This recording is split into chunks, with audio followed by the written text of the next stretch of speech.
It's hard to imagine, but apparently Meghan Markle has finally admitted to making something of a mistake. I know, amazing, is it not? As ever, let me explain. Hi, good morning. How are you today? Not bad, yes. Thank you also for your lovely comments about the narrowest pub in London. I know, credible, as I say. And a lot of people ask me, well, what's upstairs? Dining rooms, but again, just small dining rooms. Not too expensive. I would recommend it if you're coming around, just for the historical fact. And as I often say, it's nice to share things with you because I literally found it by fluke.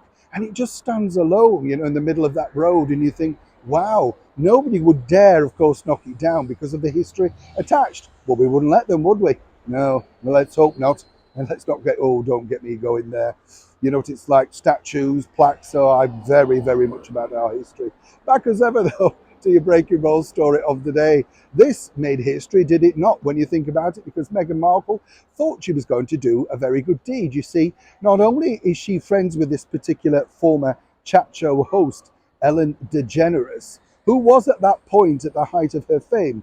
Things went very toxic very quickly when apparently work environments suggested things weren't as nice and kind and sweet behind the scenes as portrayed, as one can imagine. What's interesting about this particular story, though, is when Meghan decided to pop up, and it was for no particular reason.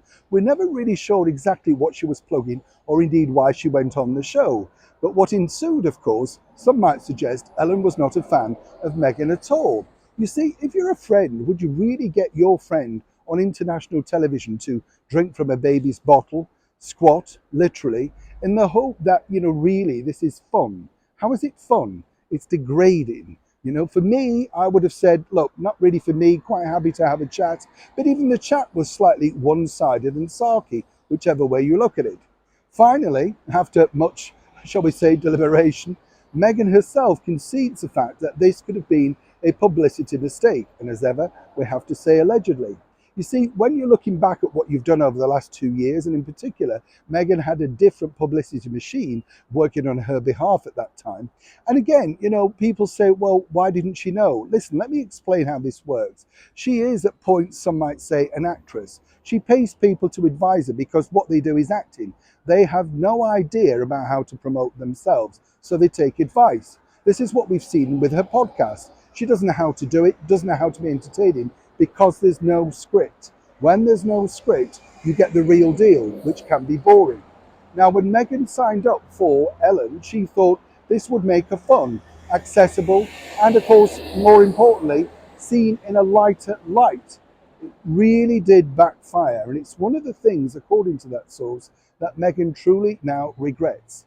But is it regret enough? Because it's out there in the public domain forever on social media.